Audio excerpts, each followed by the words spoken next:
Salut à tous les amis, j'espère que vous allez bien. Alors, vous n'êtes pas sans savoir qu'il y a en ce moment une petite polémique qui court à mon sujet. Je dirais pas de qui ça vient parce que j'ai pas envie de nourrir la polémique. Ceux qui savent de quoi je parle savent de qui ça vient, tout simplement. Bon, le postulat est dit. Alors, on va commencer par parler de la forme et ensuite du fond. En gros, cette personne m'accuse de lui avoir envoyé un message avec un faux compte. Tout ce que je dis, je vous le dis, j'assume à 100%, mais je vais développer. La story va être un peu longue, les amis, mais elle est importante. Donc cette personne m'accuse d'avoir envoyé un message avec un de mes comptes, qui en l'occurrence n'est pas mentionné Benjamin Envoyé, donc on pourrait appeler ça un faux compte. Mais je vais vous expliquer les choses, c'est très important et ça va être très intéressant. On va partir du début, par ordre chronologique, les amis. Ça faisait plusieurs jours que pas mal d'abonnés m'envoyaient des messages parce qu'ils savent mon côté un peu taquin, on va dire. J'en suis pas à ma première fois parce que je suis quelqu'un d'honnête et je suis quelqu'un de sincère. Mais je vais vous expliquer. Donc, ça fait plusieurs jours que certains abonnés m'envoient des messages en disant qu'est-ce que tu penses de la dernière vidéo YouTube de ce mec-là? Un youtubeur auto qui fait des vues, il faut le dire. Le mec a fait une belle percée ces dernières années et c'est très respectable parce que je pense que malgré tout il y a du travail derrière ça et ça il faut pas l'enlever. Mais ce que je condamne, c'est pas tant ça. Ça je respecte plutôt. Ce que je condamne, c'est le fond de cette vidéo et d'une manière générale d'un amas de mensonges qui est raconté depuis plusieurs années. Mais là, en l'occurrence, cette vidéo récapitule un peu le condensé de mensonges qui est raconté depuis plusieurs années par cette personne. Mais c'est pas le seul. Bon, là, en l'occurrence, on parle de cette personne parce que cette personne m'attaque publiquement. Bon, et en gros, tout simplement, donc les abonnés m'envoient cette vidéo que je vais regarder. Évidemment, ça me fait rire au début. On en parle avec des potes, etc., etc. Et puis, au bout d'un moment, dans ma tête, je m'énerve un peu parce que vous savez ce qui m'a énervé là-dedans? Et après, on parlera de mon geste parce que je pense que c'est ce qui m'est reproché plutôt que le contenu. Je suis pas con, mais je vais quand même vous expliquer le pourquoi du comment. Ce qui m'a énervé un peu, les amis, c'est que vous le savez, je suis pas proche de ma communauté au point de vous appeler la famille toute la journée, mais quelque part, j'aime pas qu'on prenne les gens pour des cons, tu vois. Et dans cette vidéo, en gros, pour vous récapituler, pendant 10 minutes, le mec se targue. En fait, l'intitulé de la vidéo, c'est d'où vient mon argent. Bon, soit dit en passant, il copie cette vidéo à Akram et à GMK qui ont fait cette vidéo il y a quelques semaines, d'où vient mon argent. C'est écrit comme tel. Bon, soit, fais la vidéo si tu veux, même si encore une fois, t'as aucune personnalité, mais ça, c'est pas grave, c'est pas le problème. Et dans cette vidéo, il raconte comment il gagne son argent. Bon, le mec a 22 ans. À 22 ans, moi, je te le dis, hein. Déjà, j'étais étudiant, je travaillais aussi en parallèle, mais à 22 ans, t'as pas d'argent, c'est pas possible. C'est pas possible. Ou alors, t'es un chanteur connu, genre Justin Bieber à 22 ans, peut-être qu'il était riche, je pense. Ou alors t'as un surdoué, ce qui est pas son cas, ça se voit.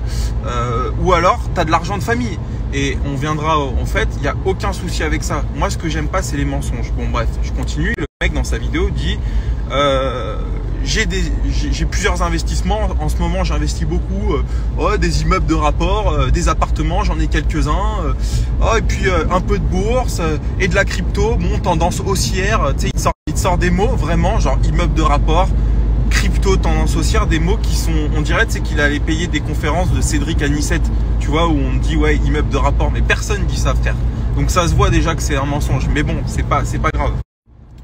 Ensuite, il dit oui, moi j'investis un peu dans les montres, j'ai acheté une Daytona or fond vert, ça risque forcément de monter la cote parce qu'en plus la production risque de s'arrêter.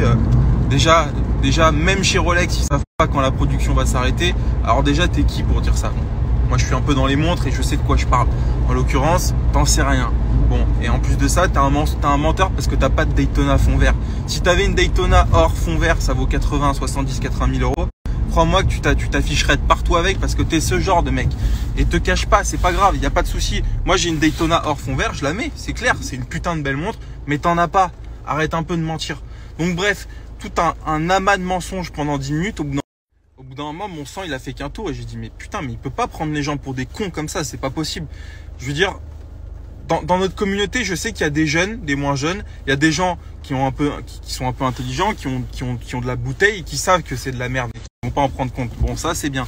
En l'occurrence, il y a des jeunes de 14, 15, 16 ans, je le sais parce qu'on a le même audimat, qui se sert de nous comme exemple. C'est con, mais c'est vrai, c'est comme ça. Bon, bah, c'est pas grave, hein, c'est comme ça, du coup, il faut faire avec. Et ben, je pense qu'on doit avoir la bonne parole vis-à-vis des gens. Et c'est pour ça que sur le moment, ça m'a énervé. Comment tu veux dire à un gamin de 14 ans ou 15 ans qui est en plein dans ses écoles que de faire le mongol sur YouTube et de raconter des conneries, c'est ça qui rapporte de l'argent, c'est ça la vie. C'est pas ça la vie, les amis. Et je le dirai jamais assez. Bon, là, je divague du sujet parce que c'est plus le sujet, mais encore une fois, c'est ça qui m'a énervé. Et je me suis dit dans ma tête, mais putain, mais c'est pas possible. On peut pas laisser faire dire des conneries à un mec comme ça. C'est pas possible, tu vois. Donc, sur le moment, ça m'a énervé. Mon sang a fait qu'un tour et j'ai effectivement envoyé ce message avec ce compte. Et je vais être franc avec vous. Sur le moment, je l'ai fait sans même me rendre compte que c'était avec, entre guillemets, un faux compte. C'est juste que c'est un compte que j'utilise pour aller voir les stories des gens, les comptes des gens que j'ai pas envie qui voient que c'est moi. Voilà, mais en aucun cas cet acte est un signe de lâcheté venant de ma part, parce que vous le savez, je pense, sans me branler, hein, je pense être un des influenceurs, entre guillemets, j'aime pas, mais bon, c'est le mot, les plus honnêtes que je connaisse. Pourquoi? Parce que quand j'ai un truc à dire, je le dis. Oh, vous oubliez que moi j'en ai mis plein la gueule à Pog, et Pog il m'a bloqué, hein, je m'en bats les couilles. Villebrequin, je les ai allumés parce que voilà, pareil, je comprenais pas comment on pouvait passer pour des manche-pierres alors qu'on venait de lever 1 million d'euros, etc. Mais voilà, c'était pas, en plus, le pire c'est que c'est pas directement visé, c'est d'un point de vue général, je donne mon avis, tu vois. Pareil, le Jérémy Lovecart, j'en ai mis plein la gueule, le pauvre.